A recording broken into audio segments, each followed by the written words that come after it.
Okay, Jake, episode 1, podcast 1. Episode 1. Pretty exciting. Very Sounds exciting. like Star Wars. Our first podcast. Been doing a lot of golf communicating for years, and I guess let's introduce ourselves. I'm Kevin Haime. I've been doing a radio show up in Canada on TSN for 25 years now. Teaching for 30. Been a PGA pro my whole life. My brother was a PGA pro and still works in the business of golf as an emotional intelligence expert in the business of sports. My dad was a pro at a prominent course up here in Canada for 42 years. We live this thing, right? Totally. So I'm Jake Haime, obviously son of Kevin Haime, and I guess you can guess what's going next because my grandfather's a pro, my uncle's a pro. But same thing. I mean, I've grown up in golf. I love it. I really love the process of teaching, and I'm really excited to do this with you. It's going to be fun. Yeah, you know, we wanted to do this, and you probably pushed me a little bit, being in the podcast era, I'd say, or the social media genre, smartphone communication. Yeah, I love podcasts. I listen to a ton of them, so I think this is part of the reason I'm excited to do this. Is I think it's a really neat format for us to do what we want to do. Yeah, so a couple of things. First of all, the radio show's been awesome. Great to communicate with people and teach them. And that really is a difference about our radio show. You're on so often now, that's our radio show. But, you know, there's segments, and there's sponsors, and there's time clocks, and there's in and out music, and all the little details that prevent you from actually doing really productive teaching. Yeah, we're obligated to keep to the format of radio and do the housekeeping of radio, which is in and out segments. You know, you got to make sure segments are more restricted in terms of their size, because people have to be able to get in and out of their car and get a whole complete topic in the time that they're traveling. Yeah, and even if you keep it going, you break it up, and then the other thing that happens is you've got a guest in you know, segment 3 and segment 5, so it's a little more difficult to really get into just a nice conversation. And my goal here would be to take the 25 years of communication experience, the 30 years of teaching golf, and to kind of mix those into, or use those to have better conversations and really teach people how to play better. Because I think we're in an area in golf today that's very, I think it's very inefficient, and people aren't playing as well as they could, and I think it'd be pretty easy for them to play better. So. Absolutely. I mean, I couldn't agree with that more. And one of the things that I think is so nice about us jumping into this, and why I'm so excited, is it not only allows us to do that, but it allows us to kind of sit in the topics a little bit and have longer form conversations. And it almost allows us to pull back the curtain a little bit for, you know, everybody listening on the kind of conversations golf pros have, and especially golf pros like us who are teaching so much and are so passionate about it. Talking about the golf swing and talking about how to be better, and you know, I think it's a neat opportunity. I mean, not just the golf center. Anyway, we're in one of our studios here. We own a big golf center in Canada, the Kevin Haime Golf Center, and we've got a big golf school. We've got automated tees. We've got top tracer technology. We've got Gears 3D motion capture, and in this particular studio, we do have our 3D motion capture. But we're also surrounded. What an atmosphere. It's fantastic. That's like, great. This is where I'd want to live, and I am living it. It's fantastic. We were joking before we started the podcast. We've got so many books on the table. We've got every golf instruction book of value that we've read, and we've read them, right? You know, we're pretty lucky. We get to live and work in this environment as golf lovers to be so fun. We're surrounded and immersed in golf, and yeah, I think the journey that golfers need to go on needs to change dramatically, especially in Canada here. We're in this routine where you hit a bunch of buckets of balls in the spring, you buy a new driver, you go play golf, you shoot 95 all summer, and you try a couple of quick tips, and then you do it again the next year. And yeah, you know, it's like Groundhog Day. Totally. And it happens everywhere, but the fact that we're so seasonal in Canada, it almost exemplifies it or shows it even more, right? We stop, we do the same thing again, we stop. It's that do the same thing again over and over and never get better thing. I know, it's remarkable. I mean, I've grown up fortunate to be around a golf facility my entire life, and obviously I spent a lot of time at a driving range as a kid, and watching people hit golf balls, the same people every day for the last 20 years of my life, and not get any better is I mean, it's shocking to watch. Yeah. So And they're trying, and what it really shows me and what it should show everybody is that people are just going about it wrong. Because if they're going about it right, they would be getting better. Yeah. Right? There's almost a frustration. It's kind of funny, you know. I've said to people, we own a golf center. And so every day, whether you're going out on the tee line to give a lesson, or I'm picking up buckets, or whatever we're doing, or the everyday energy around a golf center, we just overhear so much stuff. And we overhear dads telling kids what to do. Keep your eye on the ball. Keep your head down. And we overhear husbands telling wives to, you know, do whatever. And I mean, it is really frustrating because there's that irony, right? We're almost running a business that exacerbates all the mistakes people make, and then they pay us money to take a lesson, or some of them. You know, it is funny when you say it that way. I mean, and I couldn't agree more.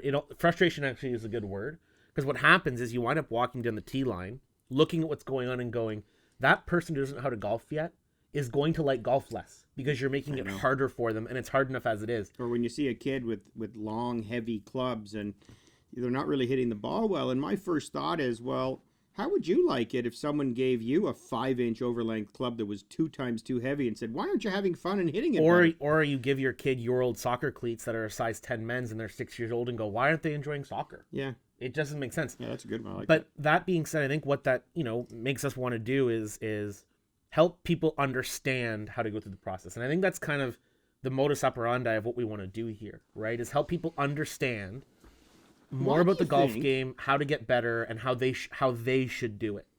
Why do you think, why do you think people aren't figuring that out? Why do you think everyone's journey is so faulty? There's a lot of reasons for it. I mean, some people are proud of the fact they've never taken a lesson. I've had that at cocktail parties before, at parties, where people will say, I've never taken a lesson. What do you shoot? I shoot 100. But they're sort of proud of that. I think there's I did it myself mentality there that, I mean, I personally don't relate to. I would rather be better at something and get help.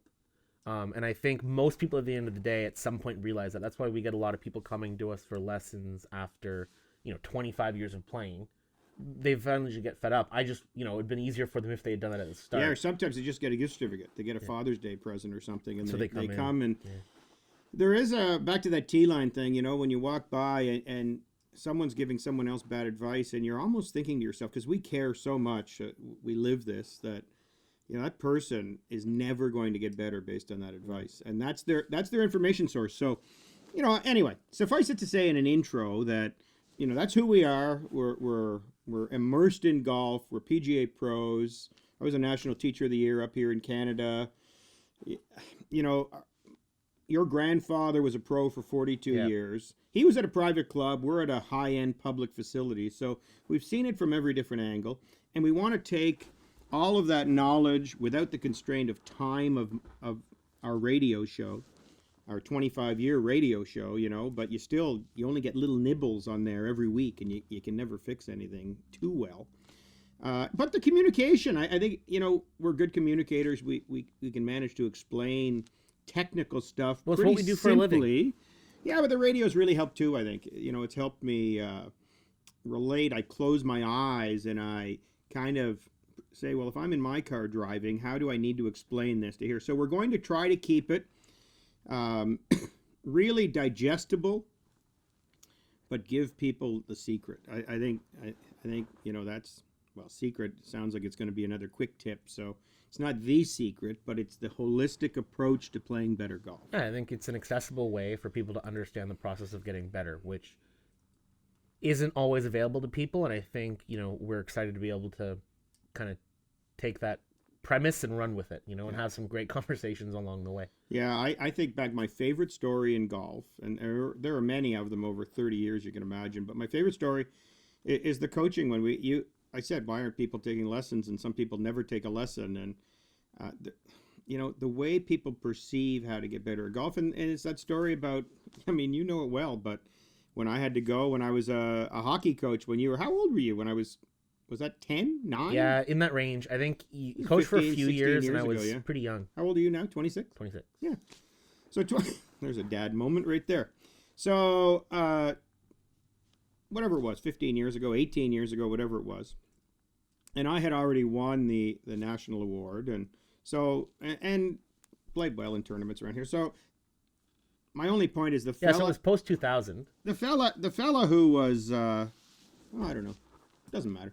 The fella who was, I had to go because I was coaching your hockey to take a course on how to be a coach and get certified, and they did a police check and all this stuff you have to do, which is all great. But I went down to Carleton University, our hometown university here, and he's giving this seminar to certify us all.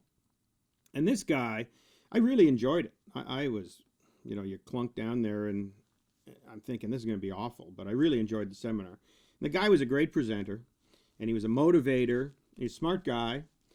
He obviously had gone through the Hockey Canada ranks and was presenting now, so he knew his stuff. He was a marathon runner. As a matter of fact, the morning, he told us the morning of the seminar, he had run 13 miles prepping for a marathon. And he recognized me. I don't know if I asked a question, or he's a bit of a golfer. So we take a break partway through the seminar, and we're heading down in an elevator. And the guy says to me, he says, "Yeah, Kevin, yeah, blah, blah, blah." And he goes, "I got to come out and take a lesson sometime." And I'm thinking to myself, here's another massive, I'm going to come out at some point and take a lesson, right? Yeah. This is what he's thinking. Now, this guy is certifying all other coaches, and he understands the process of what people have to go through to train, to be experts, to give information, and what levels and how much they need to learn. And he's thinking when it comes to golf, and this is a funny thing about our game, that he needs to take a lesson.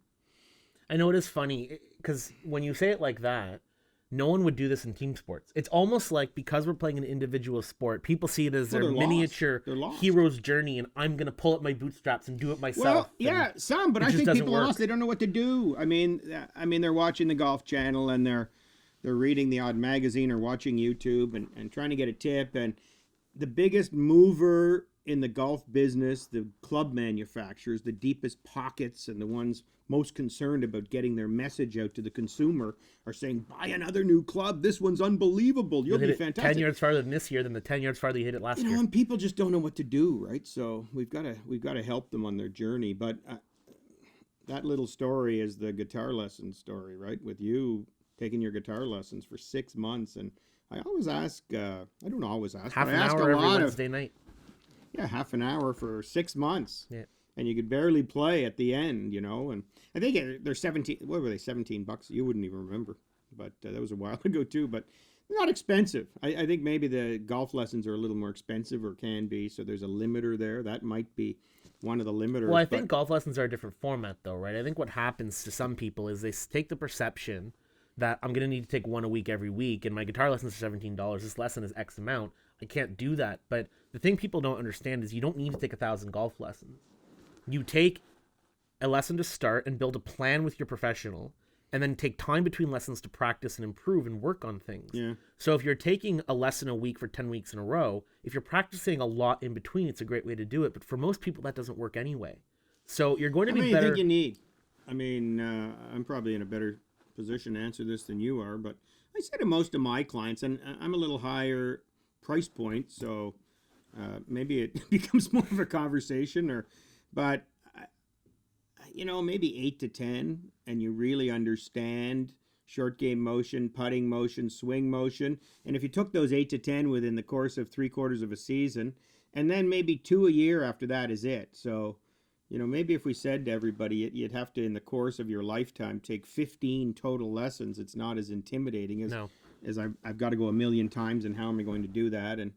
But we've done a terrible job as teaching pros, making ourselves seem like a fun exercise for people. I think that what do you think the perception is with golfers out there?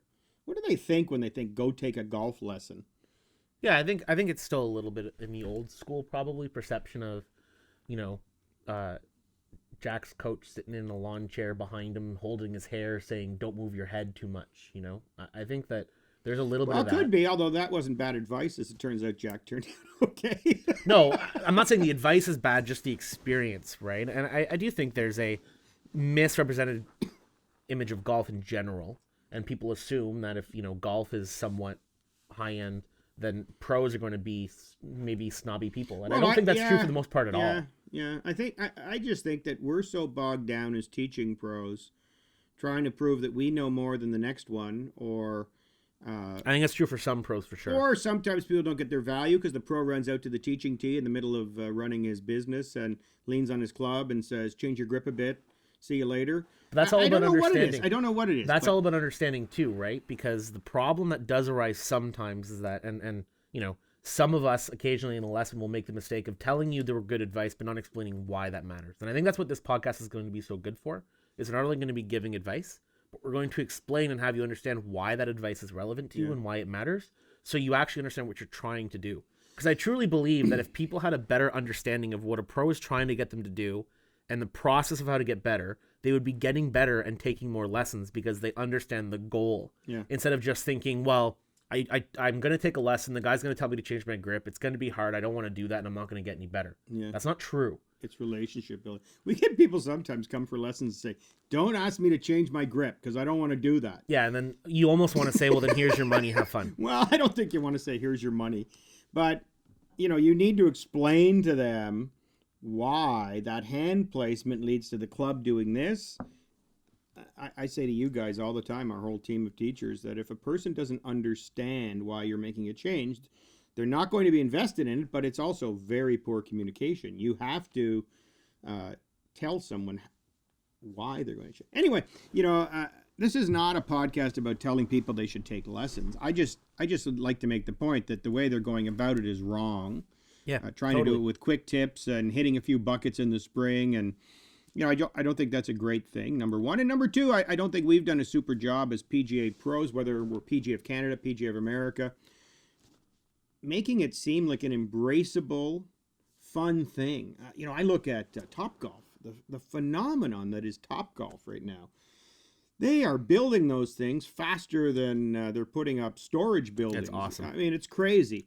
65% of people who go to Topgolf are non-golfers, but they're getting people to play golf and to embrace whatever process they decide to embrace with food and drink and music and fun, and they're selling that. And I think we do a bad job in our business of making a lesson a great partnership, fun experience. Look, at the end of the day, golf is a sport. We play sports to have fun. And the real thing about it is that everybody wants to be better at the things they have fun with because it makes them have more fun. So I think, our idea here... What was that again? Golf is a sport. Yes. And sports are played because they're enjoyable and they're fun. They're entertainment. Yeah. And inherently, you're going to have more fun if you're better. So where, I think something that we believe, and I think is very true, that everybody has an inherent desire to be better at the thing they're trying to do. Well, our saying, our catchphrase, and honestly, not for this podcast, our catchphrase in print, advertising, and everything else is better golf's a lot more fun. Totally. And I think lousy golf sucks. That's a whole other conversation, but... Yeah, I want to make sure, too, that people don't think when we say that... Lousy skiing is fun. Lousy skiing is fun. Lousy skiing, you snowplow and the wind's in your hair and whee! It's better, yeah. It's good. Lousy golf is mosquito bites and losing your ball and getting frustrated and angry and even depressed and having anxiety and fear and confusion, and there's so many emotions involved with bad golf, and I just think that it's not much fun to play bad. And that you made the point there, I love that point, that I think everyone wants to get better, and that's the point of this podcast, is everybody, when they need to hit a shot into a hole over water, wishes they could hit it. It's not that there's anything wrong with people who just go out and whack the ball around, but I think if you really get into their soul and say, do you want to play a little better? Wouldn't it be great if you had a chance to hit this shot better? I think people universally would say yes, as long as it's a fun process, it's easy to understand, it's productive. All of those things have to take... Yeah, we're not trying to turn everyone into PGA members. If you decide you want to become a pro player for the PGA Tour, we're also here to help people do that if in theory they wanted to do that. But we're there to help people get better at whatever level they are. And if they have fun going out with their buddies and drinking beer on the golf course and just want to be a little better, that's awesome. I cannot But play. we still want to help you do that. I can't play at all after a beer. It's unbelievable. I've never really done it. You play in a charity event or in a pro-am and you get a beer, and I I know people who play better after they Tons have of people beers. who play better. I remember being at I Eagle wonder if Creek. they become less conscious. I wonder if they just relax a little more. But I think that's part of it. Here's a story for you. I remember my body awareness just turns into mush. when I was at Eagle Creek, I was a 16-year-old playing in the men's match play at Eagle Creek. And I was in, I think, the third round. And playing against a guy who's a good member there. And we were through 6 holes, and I was 6 up after 6. He wasn't playing very well. It was in the morning. Here comes the beers. I had to play early to come work at the range after, and he doesn't used to play early. So the beer cart didn't open until we hit the 6th hole. So he gets a couple of drinks at the 6th hole, 3 of them, drinks 2 quite quickly. And I'm 16. I've never seen this before. Quickly. I'm like, he is going to get even worse. What is going on here? So for those who know the course at Eagle Creek, it's the 7th is a par 5. I birdie that, and he pars it. It's his first par of the day. And I'm 7 up to 7, but I go, that was a better hole. I played that pretty well. He proceeds from there to go 1 under through the next 7 holes. So I birdied 14 to win the match, but I looked at that going, holy geez, that was a completely different golfer I played. If he had been that at the first stage, I don't know how this would have turned out. So first life lesson, drink more and play better golf. Well, anyway, I think everyone wants to play better is a great thing to say.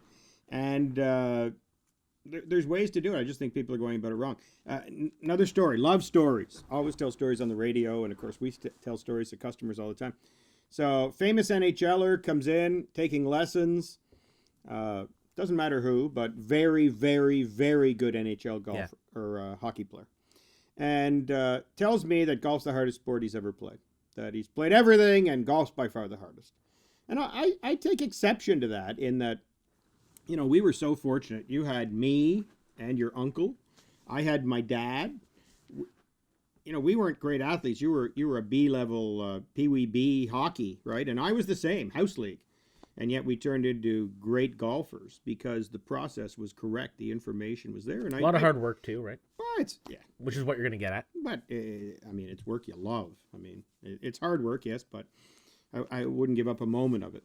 But anyway, I said to this NHLer, look, if you were Swedish descent, I said, if you were back in Sweden when you were 5 years old and you went to weekend practices at 6 a.m., your parents got up at 6 a.m. and drove you to practice, and it was golf practice, and you had PGA of Sweden coaches showing you how to do everything, and as you did in hockey, you worked on your edges, and then your stops on both sides, then your pylon, then your stick handling. If you had learned all that in golf, I bet you'd be close to a PGA Tour level player right now.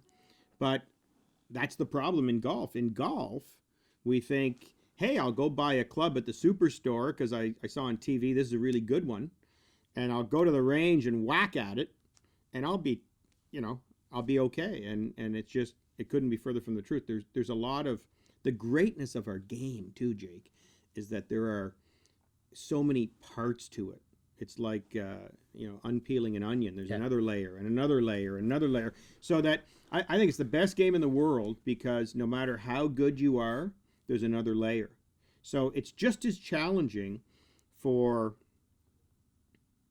me or you as it is for someone who's taking Give Golf a Try clinics. Absolutely. That's it's one at of the a different reasons. level, but it never gets boring, right? That's one of the reasons why people ask us as golf pros why we do this and why we like golf so much, just socially. And what I always say is the reason I gravitated to it, because, I was a Pee Wee B hockey player, which is generous. Why did you gravitate to it? You were immersed in it. No, of course. But obviously, the point I'm making is I wasn't an A-class athlete as a child, right? So I gravitated to golf as my sport and put a lot of energy into it. Obviously, because I had the opportunity, but because I wanted to, because it's challenging. It's challenging. I don't know what the labor laws are here in Canada, but you were at the range 14 hours a day, so I know why you gravitated into it. I was playing most of the time. Yeah, you're reaching there. No, but honestly, no, because we were never forced to play. Yeah, now your brother's an 8 handicap. And totally moved away from it, right? Yeah. So I gravitated to doing this, and I love it because it's challenging. I'm of the age where it's socially acceptable that my free time isn't watching TV, it's playing video games most of the time. And it's not a coincidence that when I play a video game... I would disagree. I don't think it's socially acceptable to play video games. Well, maybe not with you, but with my peers. Anyway, so now that when I play a video game, I tend to go to hard mode or play games that I find challenging. And the reason is because, whether it's trivial or not, I enjoy feeling like I beat something. And golf gives me that experience. And it never stops giving you that experience. And if you sit down and look at your game as a whole and look, this is a challenging game, but let's try to fix this part of it today and see how I do. You can start that battle and you can feel like you've conquered something. Yeah. It's so rewarding. It's crazy. Yeah. Yeah, I don't mind that statement. I don't know about battle, and I don't... Yeah, I get what you're saying. People like to challenge themselves, and people like to be competitive, and that's what sports is, to a certain degree, all about. I think everyone wants to get better. We're back to that comment, you know. Anyway, so let's move into how to do that. Let's move into... You said that golf has a lot of layers. How do we start looking at what the layers are and get better? Well, actually, Jake, you know, I think the first thing that people need to understand is that golf is I don't want to make it sound spiritual or anything, but it's a lifetime journey. Everyone's going to have their own roadway or pathway, and you've got to approach the game understanding that every time you turn over a leaf, there's something under there, and you're going to learn and get better and challenge yourself like that. We've got to get away from this. Go to the store and buy a club and, you know, watch a quick tip and think, oh, I'm going to stand farther from the ball and I'll start playing way better. I mean, if people are self-aware and reflective a little bit and say, okay, what are the odds I play different this year if I do the exact same thing I did last year? It's going to be impossible. So they need to start looking at the game completely differently. And those of us who are immersed in the game, you know, it probably irritates people outside the game when we say it's the greatest game. Golf is the greatest game in the world, you know. It's the best game ever invented. And people don't get that. They're like, well, it's kind of, you know, it's a highbrow sport and they're just whacking a little ball and I hate golf. And they don't understand the culture of it and how it reflects life so well. How it, you know, you start on the first tee like a naked little baby and you've got all these challenges out in front of you. Full of optimism and hope. And you've got to negotiate all these things, and you're keeping score kind of as you go, and you get to the end, and you need touch, you need the ability to have feel, you need strength and power, you need mental toughness, you need emotional stability, you need a knowledge of the rules, you need to be able to gauge weather, you need to be able to adjust to every little element out there because every shot's different. And the challenge of the game is so wonderful. And it reflects society in your life. I mean, nothing else does that. You know, I was at Bay Hill. I was at Bay Hill a couple of years ago before the King. We're playing Bay Hill next week. It's going to be a great event again. But without the King there, something's gone, right? Arnold Palmer's passed away. I was there the winter before he died. And he was such a neat guy. I mean... Incredible. I don't know how a human being can be that cool. I mean, writing notes to people, getting back to everybody, billions probably of autographs. I mean, crazy amount of give back and the ultimate positive soul in our game. Palmer really got it. Anyway, I don't know if people know this, but when you used to go to Bay Hill, if you went in the afternoon, a lot of times you go down the stairs to go into the clubhouse or into the locker room to have a pee or wash your hands. And Arnold would be there with his buddies playing whatever cards they were playing, I don't know, poker or whatever, and you could go up and talk to him. He'd sign an autograph and everything, and they'd even tell you that in the pro shop. If you bought a flag or a head cover, they said, Arnie's downstairs if you want to get that signed. I mean, talk about a giving person. So that's really cool in itself. On the property, and the property's so well designed. I mean, you could tell a golfer designed it because the putting green's right outside the pro shop, and then the range, and the first tee's right beside it. You know, today with development, sometimes the range is 2,000 yards on the other side of train tracks. And it's a neat note. That's one thing you can always tell when a player designs a golf course. I mean, you know, guys like Court Crenshaw who have playing experience. I think part of the reason they make great courses is because they understand the art of playing the game, but also the art of... And the emotions even. Yeah. Anyway, let me finish up my little point here. So Palmer, he was legend that, you know, he'd have his cart there with his big bag. He'd go hit some balls, go out in the course, hit a few balls. He had, when I was there, 3 drivers in his golf bag. He's trying out. I mean, I think he was 83. That's awesome. He's trying to get, like, squeeze another yard. Which one's better? And that's golf right there. There is no finish line. And you never get bored with it. It goes on forever. And we all have, it's funny because if you and I are standing in front of 10 people giving them a Give Golf a Try clinic, and they're asking, what does that mean? You know, what is the neck of the golf club? I don't understand that term. All the way through to Arnold Palmer and his vast knowledge, but he's still frustrated and elated if he can hit that ball 2 yards farther. It's a neat game that way. Yeah, people talk about how life's a journey, and it's not about the destination; it's about the experience. That's very true about golf too. And you can play it till you're 83. Totally, so you can. Play that separates it. How many other sports? Very you few. do a few things, but when I see a grandpa or a grandma playing with a little tiny tot, It's the best. yeah, it's very cool. Yeah. But I mean, even talking about the process of getting better, which I know we're getting into here. Yeah. One of the things that people should recognize, right, is what we just said. It's about the journey. You should enjoy that process. And that's one of the things. Talk about, having a coach that you have a good relationship with and somebody you like to work with. They can guide you. They're like a Sherpa a little bit, right? Yeah, and help you enjoy the process, and you build relationships in growing the game, and you improve, and you have memories at the golf course and with your pro and with the people you play with of you getting better and having those moments. And it's an awesome experience, and it's better if you do it right. I mean, I love this so far because we're, I don't know, half hour in or whatever, and I haven't had to worry about going to an ad or anything. But, you could talk about that process forever too. But I think if people want to get better at the game, they need to approach it as a lifelong journey. They need to get a little help. Some good information is certainly going to help. They can guess and try, but I would suggest that's going to be pretty frustrating. So a few lessons are a good idea. Having that partner is great. I think being a little self-aware, trying to learn a little bit more of the game, be aware of where you are and what you do well and what you don't do well. We love journaling, our junior coaching kids and my junior golf initiative kids. They all keep journals after a round, what you did well, what you didn't, what your key thoughts were, places you need to improve, and just keep working out. But anyway, it gets us into that big conversation, how to get better, if you will. And all of this stuff matters. The self-awareness and the getting organized and going, okay, I got all of this out in front of me. How am I going to kind of go forward a bit? And I look at almost my students like that. Like, I've got 600 people at a time that I'm teaching. And my goal with each one is to nudge them forward a little bit with a little more information, a little bit better technique every time I see them.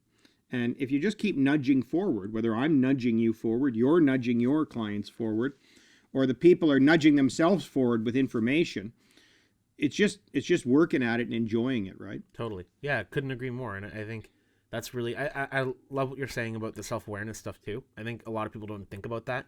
If you're not playing at a high level, you don't necessarily think about journaling and keeping that, but it helps you reflect on what's going wrong. And I think a lot of people have misconceptions about what's bad in their game. They don't realize where they're weak and where they're strong. That's a very interesting thing to say. So because of that, they wind up working on the wrong things or wasting their time. And I think, sometimes a little bit of self-awareness and reflection is a often lost term and a sign of people not taking the game as a holistic approach. Yeah, right? You may say that's step one. Step one is sitting down and having a look and saying, where am I as a ball striker? We have, again, not to belabor or be repetitive, but our coaching kids, we put them through a process of, they have to reflect on their golf swing and where it is and the strengths and weaknesses of setup, takeaway, backswing, top position, downswing, impact, and rate themselves out of 10. And then we move them into, what we call the silos, right? So that's only you asked me. The golf swing. You asked me 10 minutes ago about how we approach it. To me, there are 7 silos. I think there's more silos than that, though, frankly. No, but simply 7. I think the 7 that we have is a great setup. Yeah, we developed that over years of teaching, and golf swing is one. Short game is another. Everything not on the putting green. Putting is another. So you've got your physical things. Then you've got your equipment. That's number 4. Mental, emotional. Mental is strategy, preparation. What are some mental things? Yeah, let's point out, by the way, when we say mental, emotional, those are 2 different silos. Yeah. Right, so we have a mental silo, which we would define as strategic thinking, planning, understanding, and awareness. Of course, management. For sure. Yep. That would be part of strategy to me. And then you have emotional, which is your management of your emotions, your ability to, focus on the task at hand, control your emotional responses to things so that you can excel. Pressure, self-awareness, competitiveness, resilience. There's a lot of different core competencies. Your uncle, John, is an expert at this stuff, and we'll have him on the podcast, I'm sure, at different points to discuss these things. Although... these will be things we dive into a lot. the They're time. so important. So his thing is that, the technical stuff is, that's your golf pro or your own skill set, right? I think the golf pro should be working on everything, especially if they're coaching instead of teaching. To me, I define coaching as a relationship and working on a process with someone. Teaching is, hey, I got this gift certificate. Can you help me out with my takeaway, right? So any coach would work on everything with people, but the hard, there's software and hardware. The hardware is the skill set. The software is mental to a certain degree, but the real gooey stuff, the dashboard, if you will, of that whole car is the emotions. We're mixing metaphors with computers and cars now. Yeah, well, that's okay. As long as I think no people get it. Okay. But for those of you keeping track, basically what we said, we've talked about 6 of the 7 silos or touched upon them. Again, what are they? So we have the golf swing. Well, ball striking, yeah. Sure. Not just a swing, but you're hitting partial shots, hitting the golf ball. Yes. We have short game around the green. Yeah. We have putting, which, I mean, those 3 categories, there's infinite things to dive into already, but those are the 3 technical ones. And then we have equipment. So are you using the right equipment? Does it suit you? Et cetera, et cetera, et cetera. Very technical again. Can be, for sure. And then we have mental and emotional. And if you notice, I think people get obsessed. I mean, obviously the equipment, buying a new driver, but really with what we would call the hardware, the physical skills, and that's only half of them, right? Or less than if you consider equipment not a physical skill. So I think most people forget about half the game when they talk about improving. We got hit on the 7th one because people are listening and they're adding up with their fingers and toes, and we're at 6 here. So the last one is health and wellness, which is strength, flexibility, restfulness, nutrition. Yeah, I mean, it's a massive one. You could subdivide that again into 100 more silos, but I just like the idea, and they all interrelate, which is again the complexity of the game and the fun of the game. But I think that for most people, they spend far too much time on the swing, which is 1/7. And I like subdividing them all and saying to everybody, okay, well, you're pretty good over here and here, but you've done nothing to improve this side over here. So if people sit down and they get a little organized and they decide, okay, I'm going to work on lots of different elements to my game, what would you say people do now? I mean, the equipment thing is probably pretty well done, although you and I know, working with the average player every day, that some of the sets of clubs we see are not good. So, not good to say the least. So I'm not sure they've got that, but people put a lot of value on new equipment, and I'm going to get a new driver and that. And then they hit tons of balls with that driver thinking they can perfect. And I'm not going to say everybody, but a lot of people are stuck right there. And so what about short game? What about green play, putting? What about health and fitness and flexibility? I mean, you can speak to that, Jake, so much. I mean, you've worked out really hard, and you're 97 miles an hour with a 7-iron. I'm 82 miles an hour with a 7-iron. It had a totally game-changing experience for me. I mean, as a junior player, I wasn't a long hitter of the golf ball. Obviously, growing up at a golf school and a driving range, I was pretty straight. I had pretty good technical skills, but distance was never something I had. And in my first year of university, I went out to university at St. Francis Xavier, St. FX, out in Nova Scotia, and had an awesome experience with a couple guys who were really big into the gym. And I started working on it. I lost a bunch of weight, got more in shape. And then I happened to start living with football players. So myself and a bunch of guys from the football team, I mean, we were in the gym 2 hours a day at one point. And between intimidate people. My second year and my third year, put a lot of muscle on, got a lot more flexible, and just got in good shape. And I literally gained 45 yards off the tee. Yeah. That's not to say that bulking up is the option, because a lot of what I did was backing off what the football players would do, although hanging out with them and doing balance work and working on golf specific things, because at the core, I'm a golfer. I'm not a football player. But by doing those things, I made myself, first of all, healthier, but second of all, more physically fit in my golf sense. So I gained a lot from it. I mean, it literally was a transformation in my golf game. My only little point to people, 2 hours a day in the gym, you're in college. You got time for that. And nobody I don't do that anymore, and it is not the thing we're saying you should do. But I would say flexibility, I don't know what percentage of people I teach or coach that when they get to the top of their swing, they just can't get the club where they need to get it, or their hips a lot of men are so locked up in the hip joints, they can't even rotate and load properly. Whatever right? the percentage is. So flexibility is important. It's very high. Yeah. And not only is it a good thing for golf, but it's a good thing for, frankly, your quality of life. Yeah. So especially in Canada where we have off seasons, spending a little time on that silo is very, very important. And that it actually goes into even, swing mechanic silos as well, talking about the golf swing or short game. Working on those things in a gym, working at home in front of a mirror can be such a good thing for your golf game. Okay. And positions, right? Balance, athleticism, positions. I think it's kind of funny. I think people, generally speaking, they're spending their money on their equipment, but they're not getting fitted properly. They're just basically buying that ball whacker that's got the shiniest wrapper on it, which is, it's crazy. Are we not enough down the road that I hit it 20 yards farther with this driver that we should all be hitting it 500 yards by now? You know what? I mean, are we going to keep... This is the snake oil salesman on the stagecoach coming from town to town selling hair tonic or what. I mean, this is ridiculous. And yet we just stay on this carousel. It's crazy. One of the most heartbreaking things we see in lessons is someone comes in for the first lesson, we've never met them before, and they go, I just bought all these new clubs because I'm trying to get better at golf.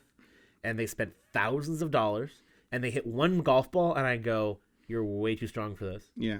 Right? And all of a sudden, I mean, the clubs don't suit them. They've been playing with them for a couple of weeks, getting ready for the lesson. They can't go return them, and they are wildly wrong. Yeah, that happens. And we have to tell them, look, you can still play golf with the clubs. I'm not telling you to buy a whole new set of golf clubs, but they are not great for you, so it's going to be harder to get better.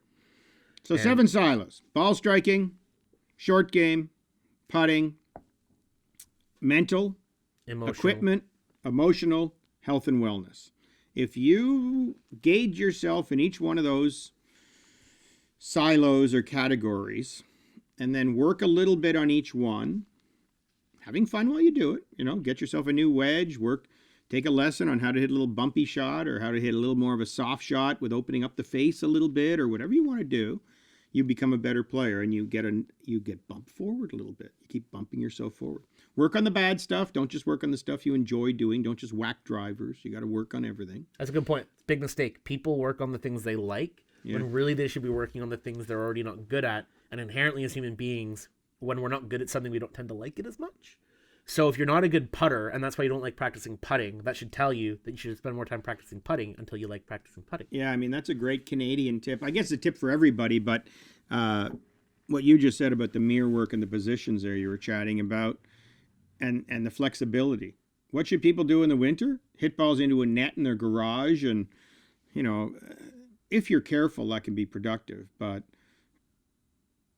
not the most productive thing. The best thing for people to do in the winter is a little bit of flexibility work, a little bit of core strength work, get in a little bit more athletic shape, just a bit. You don't have to be crazy about it, but a little bit better.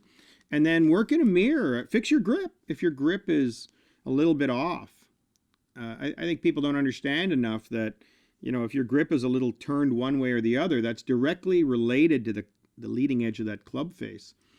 And it also relates to how the club sets and rotates and deflects and works in their golf swing. So literally you could, watch television in the winter or whatever you're doing, even have a club in the corner of your office and just re-grip it a few times and get that proper grip going. And you improve a couple of things in the mirror, a little bit of balance work with posture, a little bit of grip, a little bit of flexibility, and you're a better player. And none of it has to do with hitting tens of thousands of balls, which I think most people would think, I got to go hit a ton of balls if I want to get better. But again, if you do it properly, it can help. I mean, to that point, one of the things that I noticed when I was working out and doing this stuff at the gym was, between things that I wouldn't do that the football players would do workout-wise, I would stand there and I would just do simple little body rotations, kind of like I'm hitting a golf ball. I'm sure a lot of people... I do that everywhere. I know. I do it in the elevator. I do it everywhere. I was going to say that. I'm sure a lot of people listening who are obsessed with golf do that all over the place, right? So I was just doing it there, right? And one thing I noticed is when I was doing that between sets at the gym and working on my body rotation, I would come back in the spring and I would be hitting it better than I had in years past where I didn't do anything in the winter or I didn't do as much in the winter because my body had almost remembered, oh yeah, this is how we do it. So it's not that I necessarily got a ton better in the winter, not swinging golf clubs as much, but I didn't lose as much as I normally did. And that meant that because I didn't have to get back to where I was in the spring as a Canadian, I was able to move faster once the spring came up. Mm-hmm.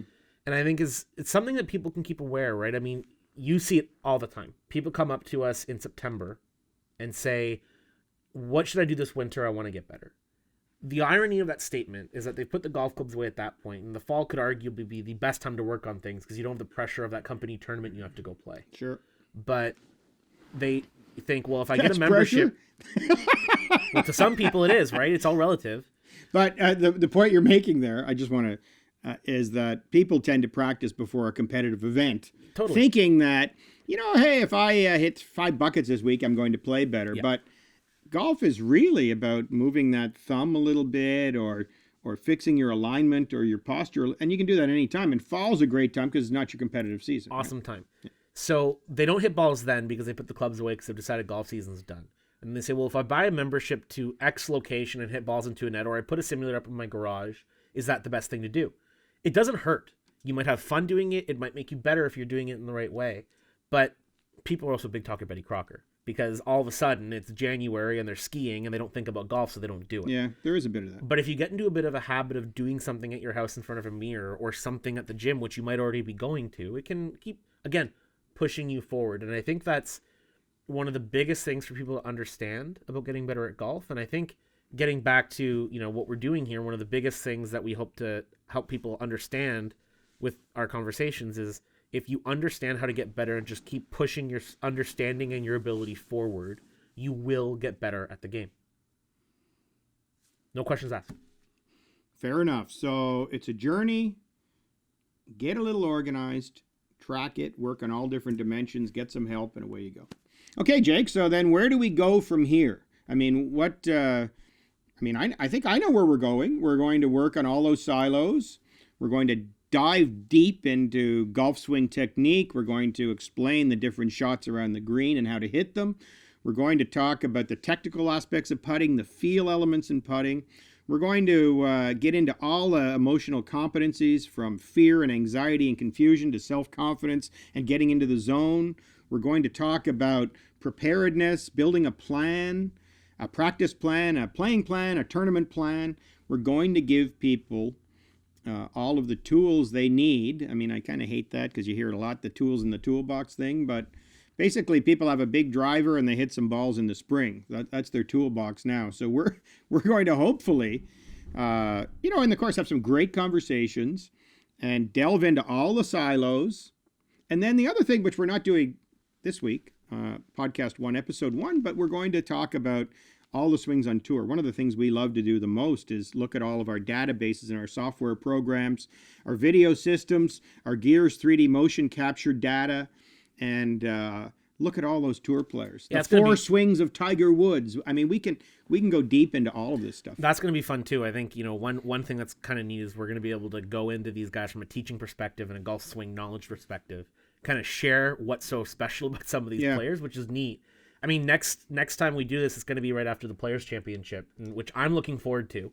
And I think it belongs in March. It's going to be great. Yeah. It's going to be, I think, really exciting to watch. The field's awesome. I don't know if you looked at the field, but the field is great. Well, it always is. It's the best field in golf always, right? I think some years they've had the top 100 out of 100 players in the world. So it's going to be great. And if you notice, not too many great players played at the Honda because it went Mexico, kind of a rest week, and then Bay Hill Players Championship and get ready for the Masters. So it's a good February, March we're moving into a good spot. We're moving into a really good spot. We got so many young players. But we're going to look at, and I know you've been doing a ton of this, Justin Thomas's action is pretty unorthodox in certain ways. Yeah. Dustin Johnson's golf swing's unorthodox in certain ways.